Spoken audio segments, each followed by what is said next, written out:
We are taking you to the beautiful city of Arles in Provence in the south of France.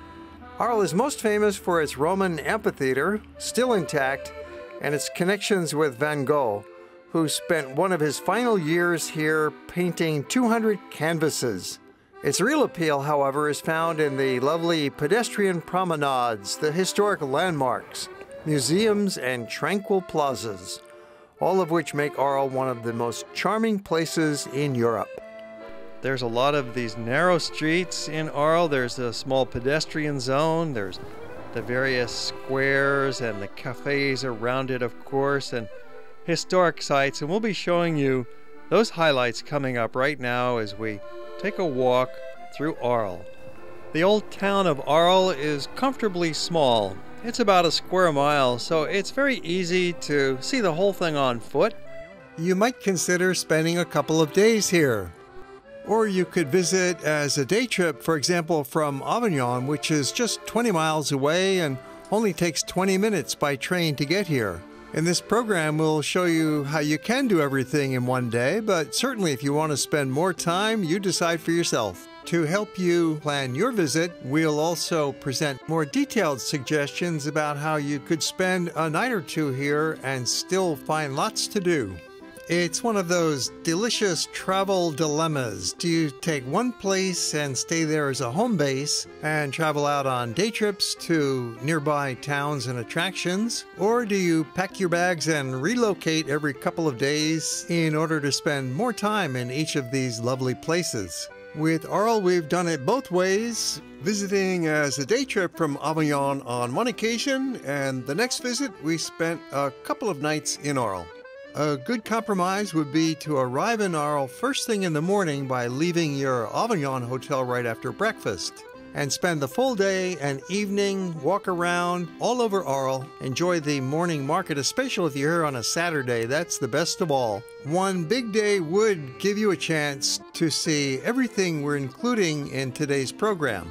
This is part of a series we're presenting showing how Avignon makes a very good home base for visiting out to other destinations like Pont du Gard and Saint-Rémy and Nîmes, along with Aix and Marseille, and especially Arles, the wonderful city of Van Gogh and the ancient Romans, with narrow pedestrian lanes weaving throughout the center. The main attractions are the arena, the pedestrian zone, and a historic museum. We'll show you a good walking route on the map. Of course, you can walk anywhere you want. It's small enough, but this route will take you right through the center and then back to the train station. A route just over 2 miles or about 3 kilometers you can do in several hours. But you should also see the History Museum while you're here with its fine collection from the ancient Roman days. An easy detour. So let's assume you're coming in from Avignon on a day trip and you want to see everything. Fortunately, the train station is quite close to the old town. It's about a 400-meter walk in pretty much a straight line, so you don't need a taxi or a bus. Just walk on your own 2 feet. Through the gates on the old wall that goes around Arles. For the next few minutes, we'll present an overview summary of the various sites of town, and then we'll come back and look at them in more detail. 5 minutes after leaving the train station, you've already arrived at a major site. Start off at the most prominent landmark, the Roman Amphitheater, or arena, called the Arenas d'Arles, one of 7 UNESCO World Heritage Sites in town. With a capacity of 25,000 people, it is a smaller version of Rome's Colosseum, completed about 10 years earlier. We'll see more of this a little bit later in the program. From the arena, walk 2 blocks down the Rue de la Calade to the center of the old town, the main square called the Place de la République, which contains all of the principal structures. City Hall, the ancient church, obelisk centerpiece with fountain flanked by shopping lanes. Later we'll bring you inside the church and have a tour of its famous cloister. A few blocks over we get to the other main square of town, the Place du Forum. It's the site of the original Roman Forum, which is still here beneath the pavement. We'll take you underground later. The main pedestrian shopping lane is just a few blocks over, Rue de la République, which is perhaps the most exciting location for many visitors. It's the place to watch the locals on parade and spend some money, while everybody is out until at least 8 p.m. The other main site that you must have a look at is the Espace Van Gogh. It's a former hospital where Van Gogh himself was treated several times while he lived in Arles. And now it's an art gallery, it's a garden, there are restaurants here, and special exhibits, just a block off that main pedestrian lane. That covers most of the main sites of Arles briefly, and if you're heading back now to the train station, along the way you can stop off at one more historic site, the ancient Roman baths of Constantine, which you can appreciate from the outside, saving time and money, that's free, or you can pay admission and go inside if you're a real fan of Roman antiquities.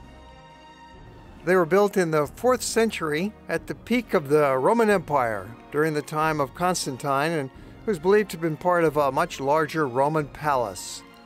One of the reasons the Romans founded Arla in this location is the Rhone River, which was a watery highway for them, and you'll have the best river view from these baths.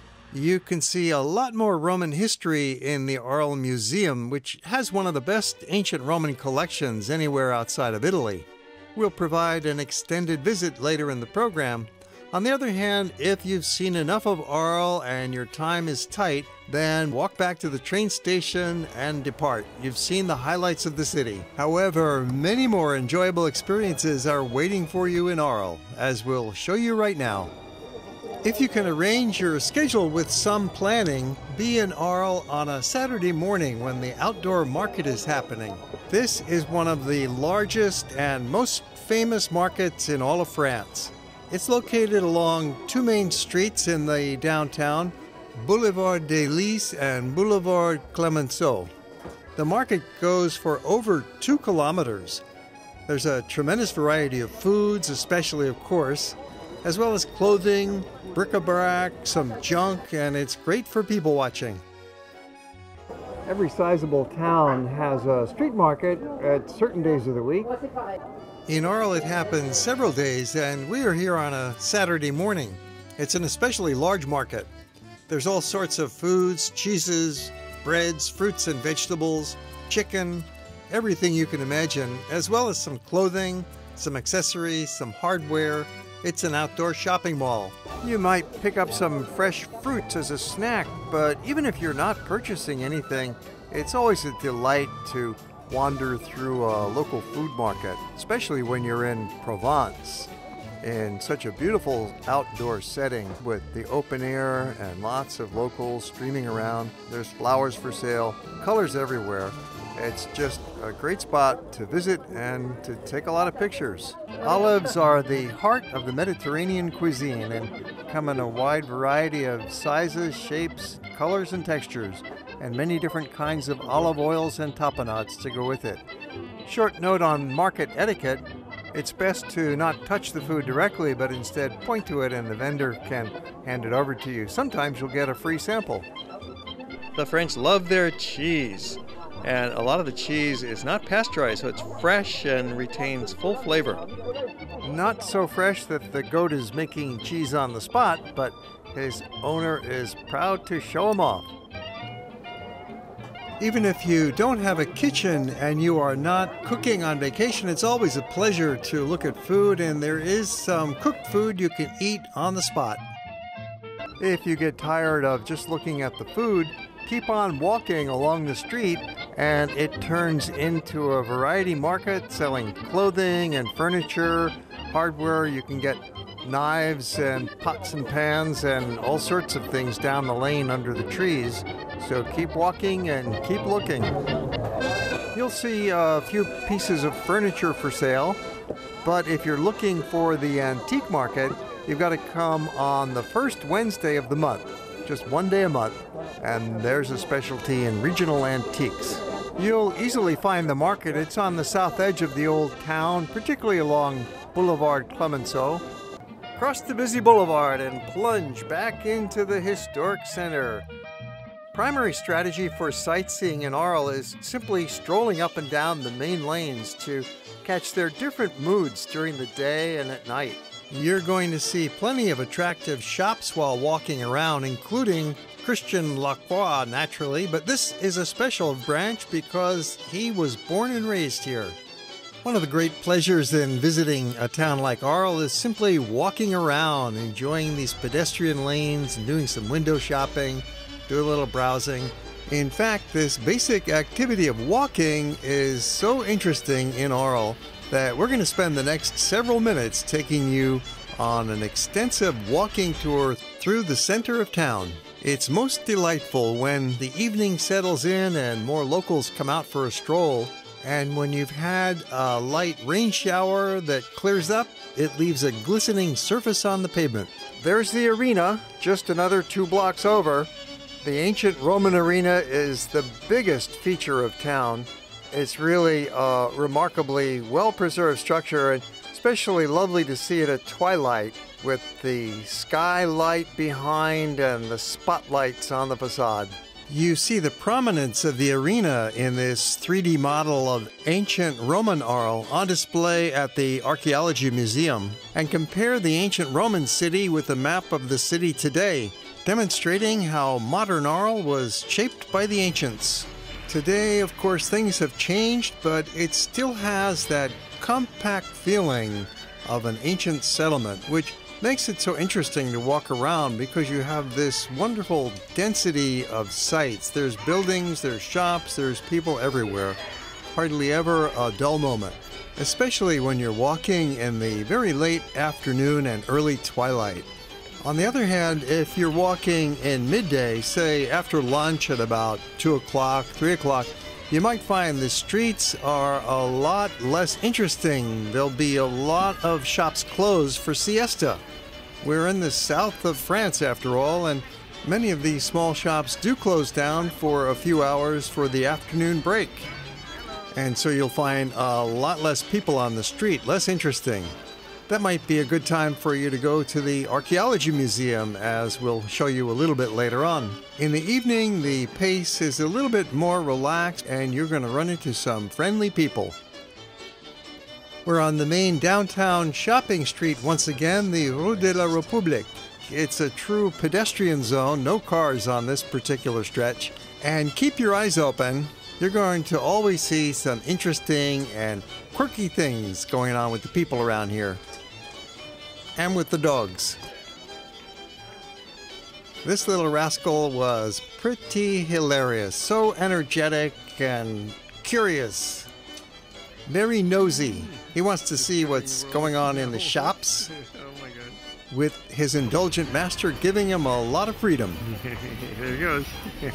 So many good smells here. Gotta run, got short legs, gotta run to keep up, gotta run, and oh, what's this? Oh goody, another store. Ooh, snatched away by Daddy. Okay, here we go. Let's keep going. Yeah, let me see that boy. Hey, what's in your bag? Nobody can resist such a friendly little puppy.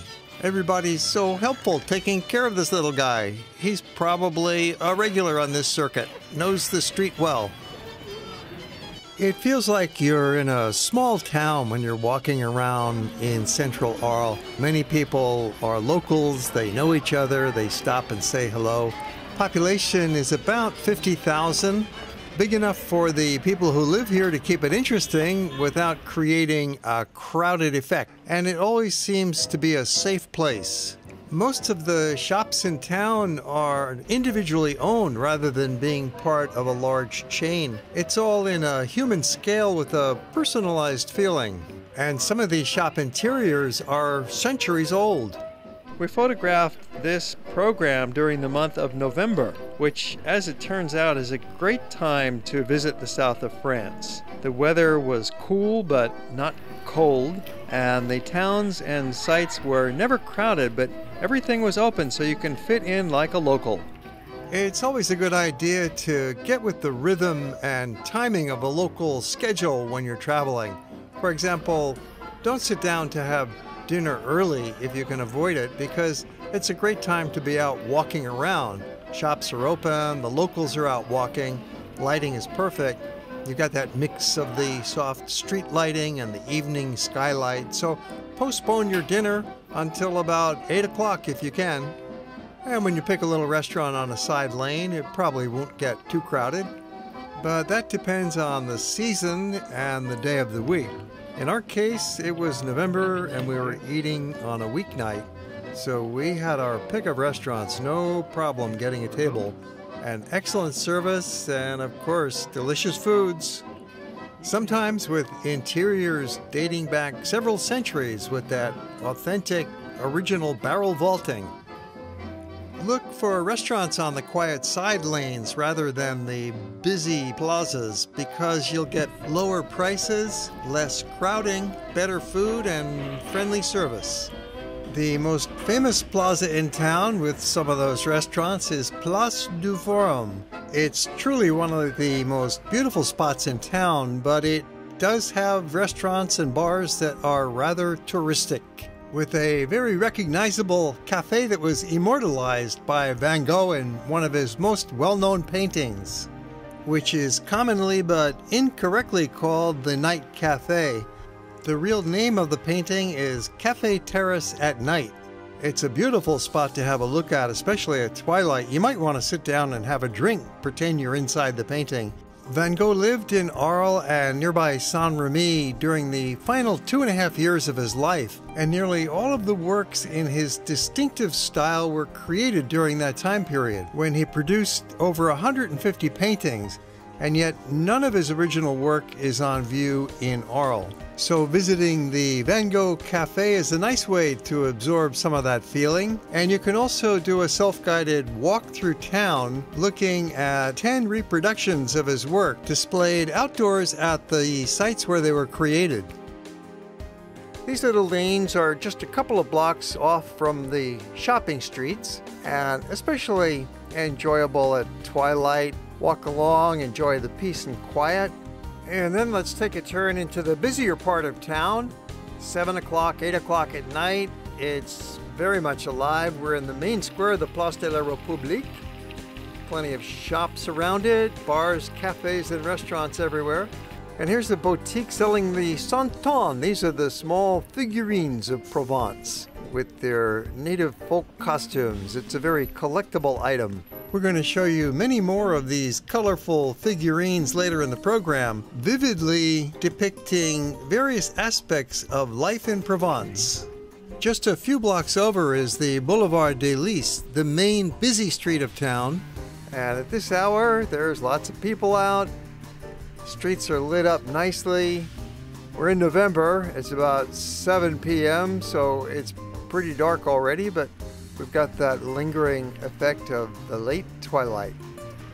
It's the same street that was totally closed to traffic that we saw earlier for the open food market. At night, it takes on a totally different character. Lots of traffic going by. It's a wide, busy boulevard. There's buses and cars, pedestrians out, and all of these terrace restaurants. It would be a very nice local kind of place to have a meal. The Tourist Information Office is also located on the boulevard, open generally from 9 to 4:30. Good place to stop in if you want some brochures about the attractions, the walking tours, hotels and restaurants. And then back into the more pedestrian part of the old town, a few blocks over, we come upon the Hôtel de Dieu, which was also called Espace Van Gogh. It was the hospital 100 years ago, and this is where Van Gogh was brought after he sliced his ear, along with other visits regarding his mental health. And now the building is a cultural center and a little shopping mall. We'll bring you back over here during the daytime a little bit later in the program. And back along these lovely pedestrian shopping malls as we close out our evening walk through Arles.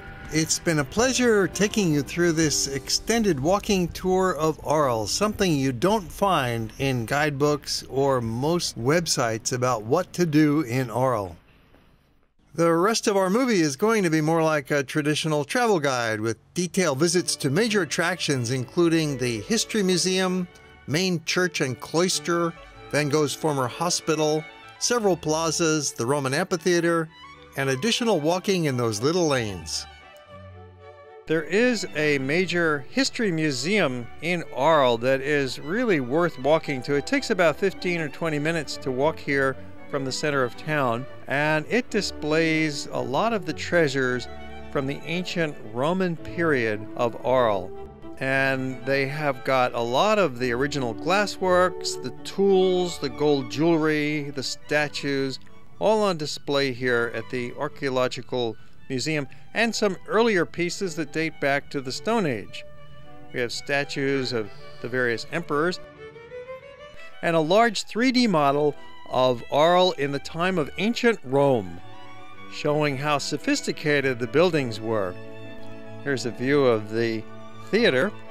There's very little left of the ancient Roman theater, and the theater as we see it today is really a reconstruction. Only the columns in the foreground are original, but the townsfolk have actually rebuilt the theater, as you see here, and they have performances, so it's built in the style of the old theater.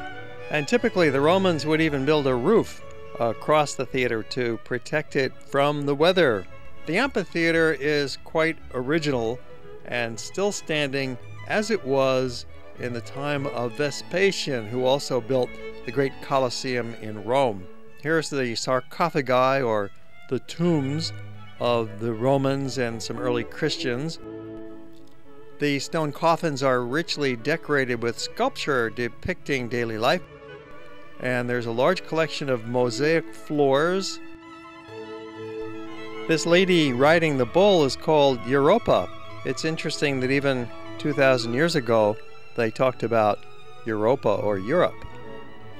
Well, the elevated platforms enable you to look down on this large collection of floors. These are taken from Roman homes through archaeological excavations, and they reveal brilliant scenes created with tiny pieces of colored stones.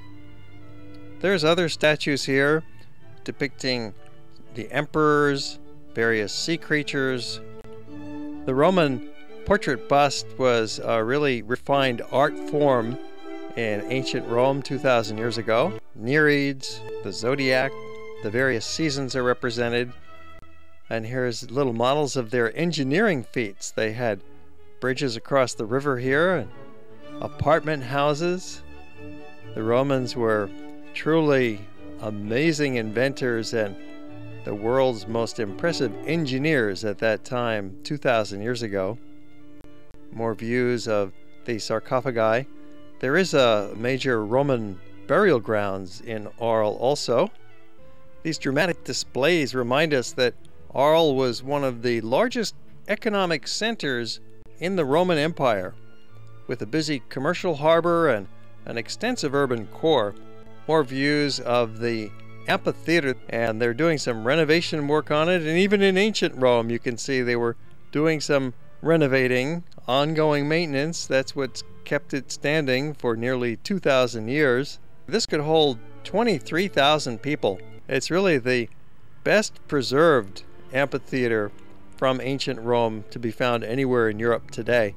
Another view of the scale model of the town itself. And next we'll take a walk under the ancient Roman Forum.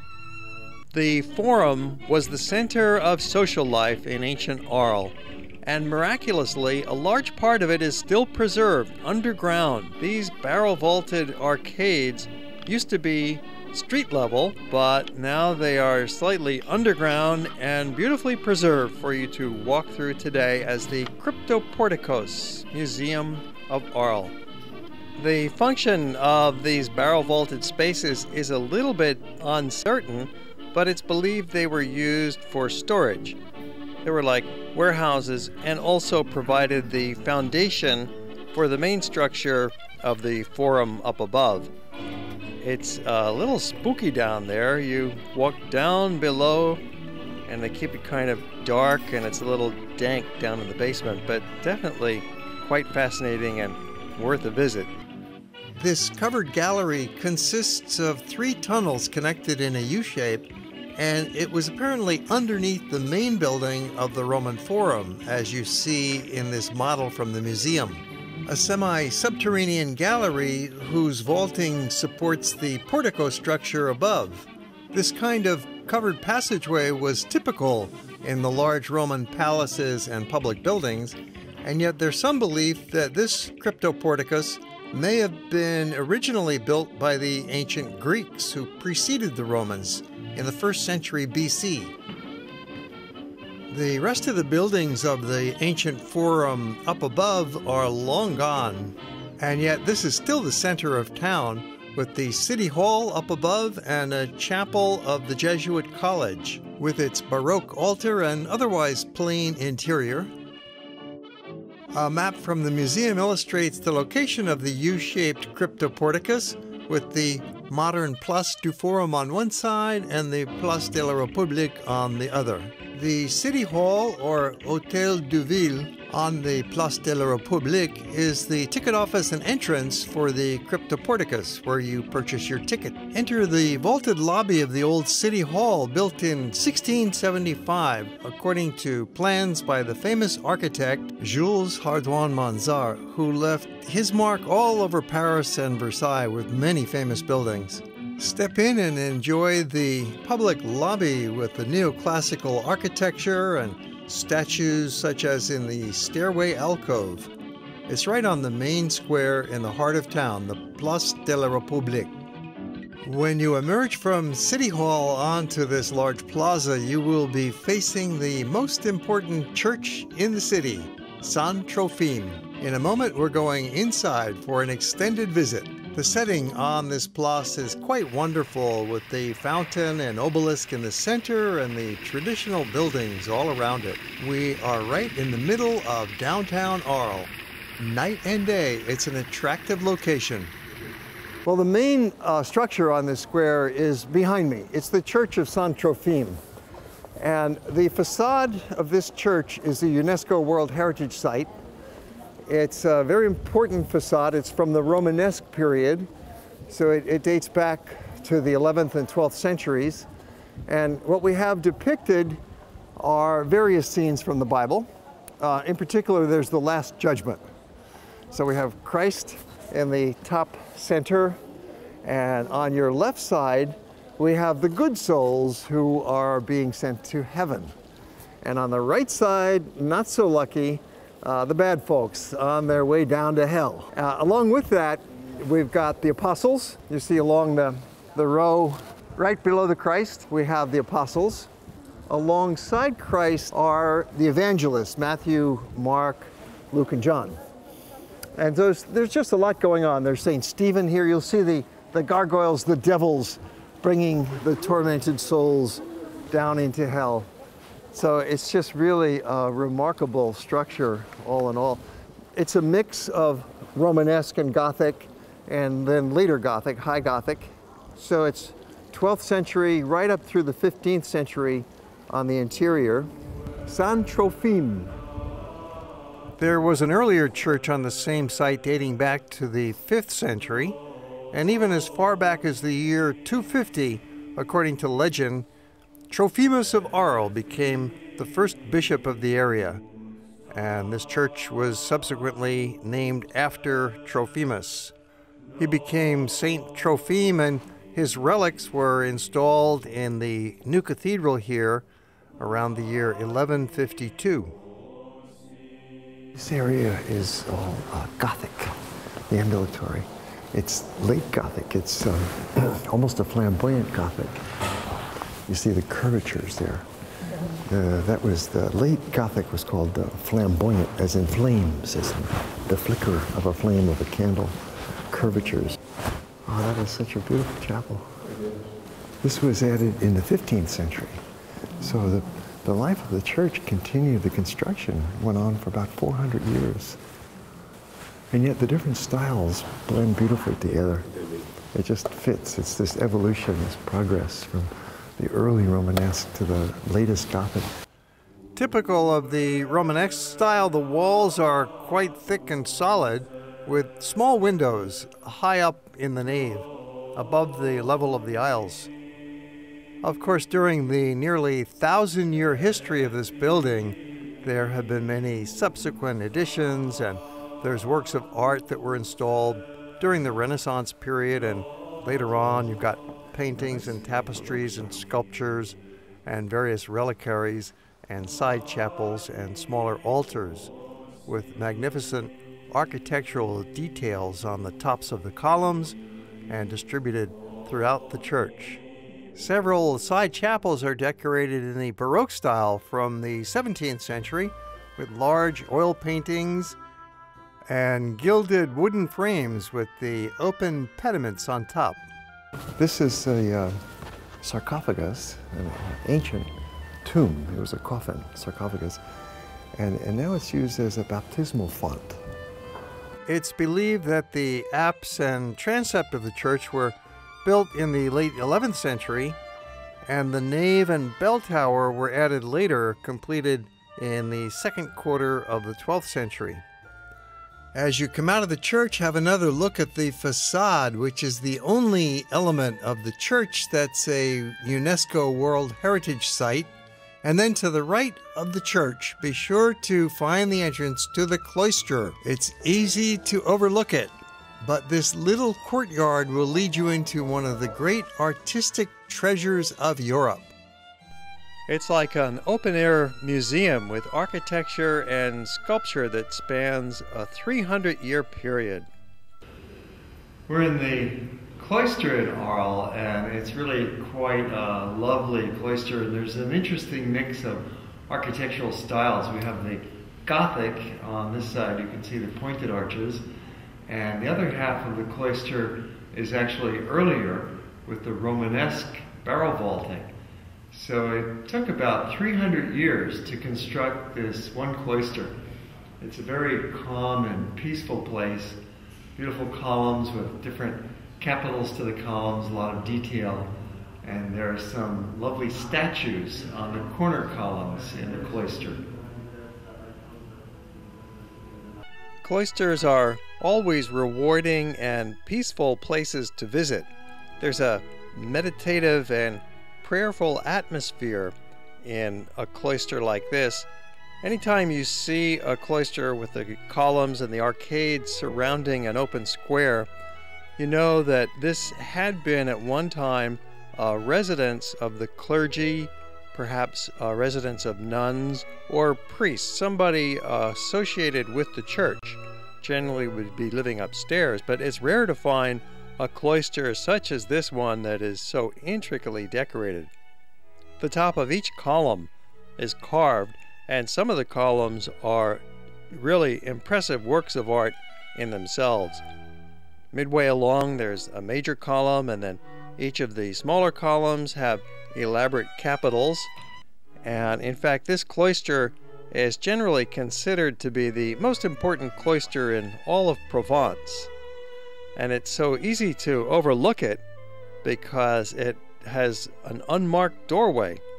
You'd never even know it's here unless you've studied up a little bit in your guidebooks or watching this video or heard about it somehow. It's the corner columns that are really the most spectacular of all in the cloister of Saint-Trophime. There's a statue of St. Paul. That's one of the really important art masterpieces in here. Here's some of the detailed corner statues with relief scenes, and there are some other scenes of daily life as well carved into the galleries of the cloisters. The cloister is open to the public for that slight admission charge, but generally you're not allowed to go into any of the adjoining rooms. Those are private. However, in this case, we noticed the door was open and it looked like there was some kind of a public exhibit inside, so we were welcome to come on in and have a look. It was a huge display of little figures. These are the santons, the figurines of Provence, small clay figures that represent daily life in the region. It's almost like watching a documentary about how the people lived 100 years ago. Nativity scenes and the crèche were the original subject matter, but it expanded well beyond that during the last 800 years of evolution. Now we see the clothing they wore, the foods they ate, what their dining tables were like, shepherds out with their flock of sheep, A bawdy party going on? These are animated, colorful, and often funny depictions of life in the south of France. All set in this dramatic barrel-vaulted chamber at the back end of the Cloisters. What a surprise.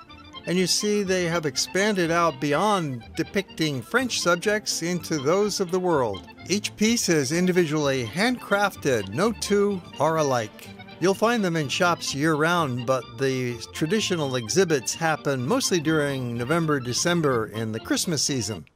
We've just come out of the Cloister and Church of Saint-Trophime, and this map will give you some orientation about the center of Arles for the other landmarks we're visiting. Place de la République is right in front. A few blocks over to Place du Forum, main shopping street, Rue de la République, and then we're going down to Espace Van Gogh, the hospital that artist was treated in several times while living in Arles. We've seen the Place du Forum at night already, but let's have a look during the daytime. It's just a couple blocks over from Place de la République, along shop-lined streets. In a minute, arriving at the Place du Forum, probably the most popular plaza for eating and drinking, with its charming bistros and cafes. But as mentioned previously, the beauty of this square attracts the tourists to the restaurant. So if you sit down to enjoy a meal, you're paying for the location in your food bill, which might well be worth it to you. In the center stands a statue of Frederick Mistral, who was the Nobel Prize-winning poet, a native of Arles. Behind him is one of the only four-star hotels in town, the Grand Hotel Nord Pinu, called Place du Forum because it's the area where the ancient Romans had their forum. With the Cryptoporticus underground here, the passageway we visited earlier. And you'll remember this place is the location of that most famous Café Van Gogh that we looked at earlier in the evening. Why not sit on the terrace and have a drink? It's more atmospheric at night, but here it is during the daytime. 2 blocks away, you'll find the Museum Arleton, founded by Frederick Mistral with that Nobel Prize money. It features Provençal folk art, furniture, ceramics, costumes, tools, and farming implements depicting life here in the 19th century. It'll be reopening in 2019. You don't need to be overly concerned about historic sites like museums, ancient Roman remains, or major churches, although we've seen that Arles has those as well. Instead, look to the charm of the back streets, those little lanes that represent the essence of towns in Provence, as we find everywhere in Arles. You've seen a lot of that already here, and we have even more walking explorations ready to share with you. You'll find that most of these buildings are quite similar to each other, and yet this lack of architectural diversity lends a beautiful harmony to the overall appearance, and there's plenty of variation in detail as you go past each building, featuring a healthy urban mix of residential and retail, all in the same location. A delightful combination that modern city planners are still striving to achieve. We photographed this program during the month of November, which, as it turns out, is a great time to visit the south of France. The weather was cool but not cold, and the towns and sites were never crowded, but everything was open so you can fit in like a local. If you are in Arles during the off-season, that's from October through April, the atmosphere is extra peaceful. You can enjoy the calm scene without anybody else in the way, as the town comes to life with local people. In the summertime, naturally, there will be more tourists in the streets, but you can get up early any time of the year and find some tranquility. But in the off-season, it's great night and day. Arles was a fortified town ever since its Roman origins nearly 2,000 years ago, with a wall around it. And here you see the remains of a Roman aqueduct. They brought water in from the distance, and on top of it is the ruins of an old medieval wall that surrounded the town. Just next to that wall, along Boulevard Émile Combes, on Wednesday mornings, you'll find another food market. This is different than the big market that we showed you earlier that takes place on Saturday morning, but it seems even more local and authentic. A lovely, lively market where you can get fruits and vegetables, and you can have a snack while you're there. They've also got some souvenirs for sale, some t-shirts and clothing. It's a flea market with piles of used goods that you can rummage through, pick up a bargain. And it's a place to hang out and watch the locals. Very colorful spot, the morning market in Arles, just on the edge of the old town, even if it's a rainy morning, as we had today. There's a school group, kids heading for class. Even if you're not buying any of these fruits or vegetables, it's always enjoyable to watch the market. It opens at 8 o'clock in the morning and it starts shutting down about noon. By 1 o'clock it's all over, so don't get here too late. Herbs and spices are popular here, along with soaps and toiletries made from the abundant lavender that grows in the area.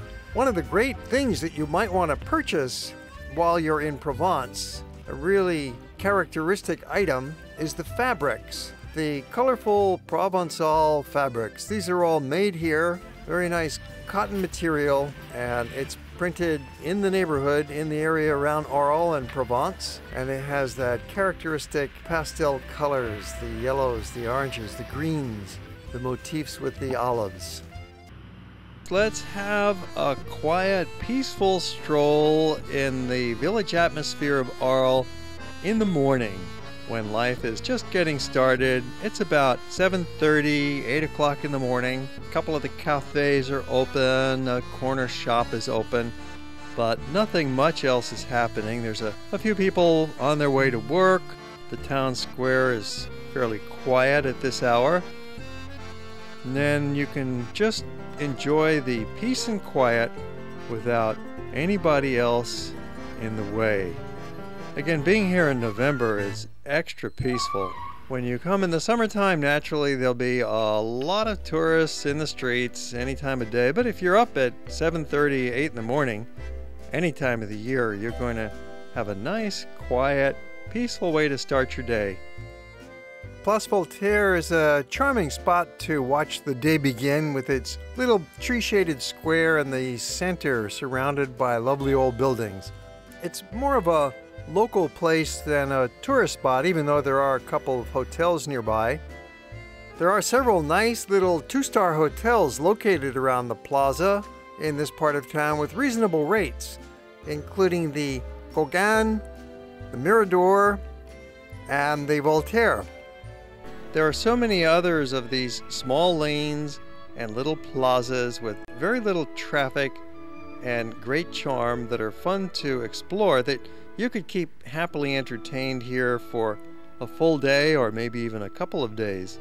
Many buildings in the town center were constructed during the Middle Ages and the Renaissance, but have been beautifully maintained and function today as apartments and modern shops. Another little bit of a pedestrian lane, the cat standing guard. More views of that Roman amphitheater. During the Middle Ages, the amphitheater was actually used for housing. It's so quiet, this dog is wondering who's coming down his street. Just standing guard, being friendly.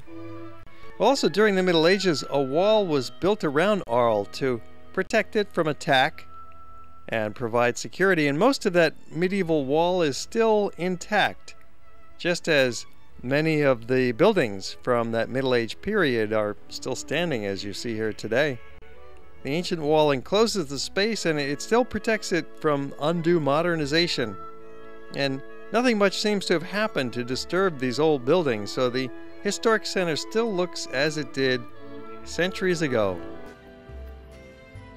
We're going to be showing you a typical residential area. Right in the old town, there is a significant population, people living here in these buildings that go back through the centuries. They've got their cats and dogs out for a walk. Kids are out strolling, bicycles. It's a very friendly and safe neighborhood. Now, this is really kind of off the beaten tourist track. We've been walking in those residential lanes south of the arena, and now heading west a few blocks over to Espace Van Gogh. Today it's a cultural center, but formerly was the hospital that took care of Van Gogh. Arles is perhaps most famous as the home to Vincent van Gogh in the final couple years of his life. But unfortunately, very little is left of any buildings or associations. There's no paintings by Van Gogh here, but the one significant building is Espace Van Gogh, which was a hospital that he was treated at several times. It continued operating as a hospital and right up until the 1970s. And it was empty for a while, and after much work and discussion and reconstruction, it was turned into this vast cultural space. We happened upon a special exhibit inside the building.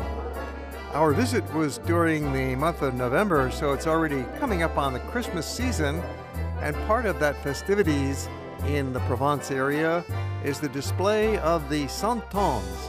These are the small figurines vividly depicting colorful people in traditional outfits. These whimsical little statues are unique to the south of France and can be purchased in many shops. This large building has many other attractions. Around some of the ground floor you've got shops, and there's cafés and restaurants.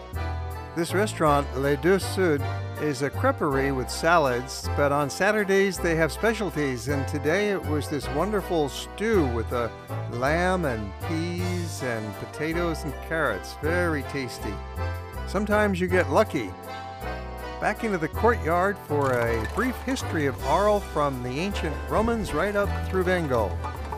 The Romans were here for the duration of the Roman Empire, right up through the fall of Rome. In fact, this was one of the last places where the Roman Empire was extinguished. So their power lasted through the 450s, 480s. And during that time period, it was a real power center of the Romans, because the people in Arles sided with Julius Caesar at the time of the Civil War in Rome, whereas the people of Marseille, which was a very important harbor town as well in those days, sided with Caesar's rival, who was Pompey.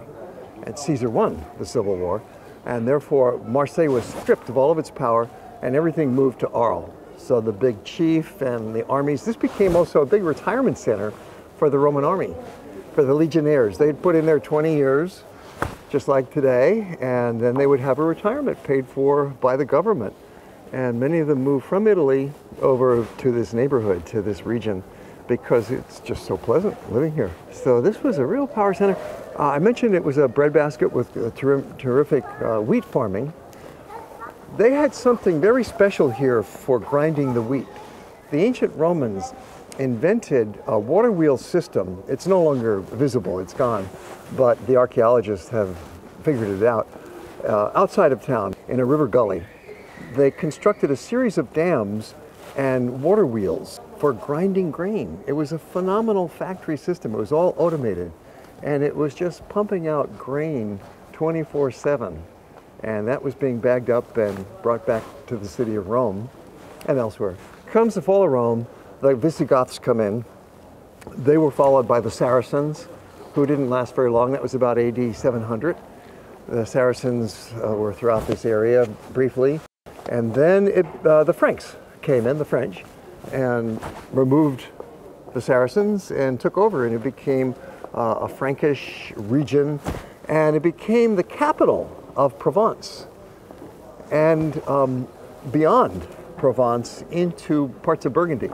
So Arles was the regional capital, most important city in this whole area. And that continued for several hundred years until about the 1450s, 1500s. And for some reason, the power shifted elsewhere, and Arles became kind of a backwater. And so nothing much happened. And as a result, throughout the next couple hundred years, there was very little reconstruction. So we have this well-preserved historic town. And then the next major event, of course, was Van Gogh, the arrival of Van Gogh here, and the post-impressionists. So that was, 1880s or so, and he lived here for a year. He produced 200 paintings during that 1 year. That was his peak period of creativity. It was towards the end of his life. And then he went back up north and near Paris, and That's where he later died. His brother Theo was an art dealer in Paris, and even he couldn't sell any. And so Theo kept him going with a small allowance. And imagine his paintings now would go for $100 million.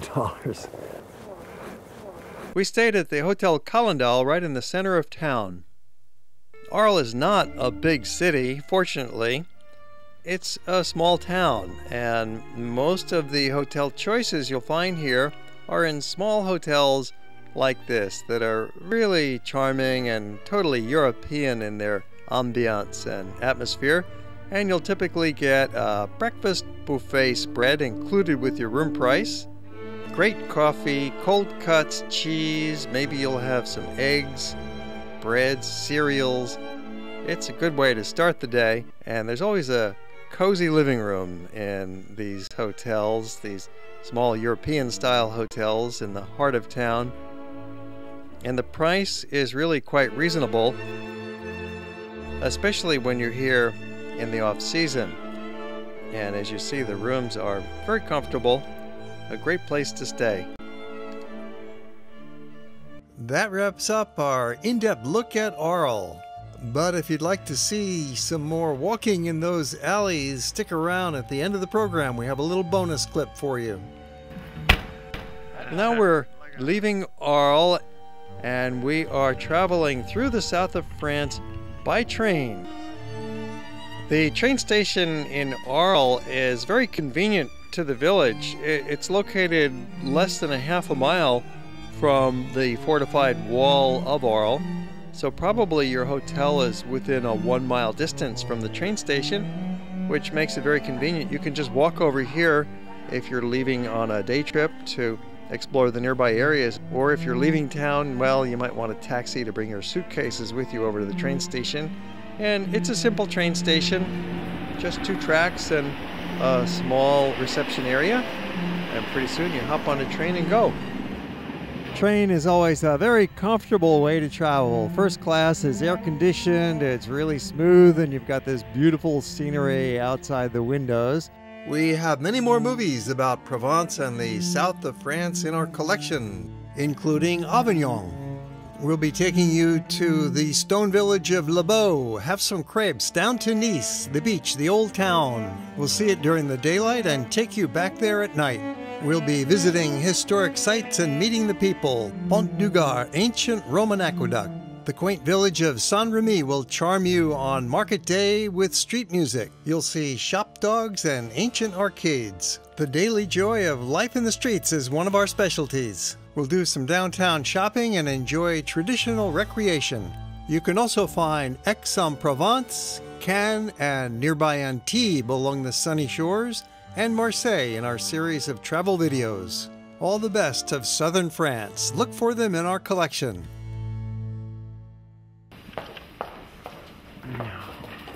And now a couple of minutes of just walking around in the pedestrian streets of Arles. A music video about the little lanes of Arles. And please, if you're enjoying the movie, make a comment. That really helps us spread the word.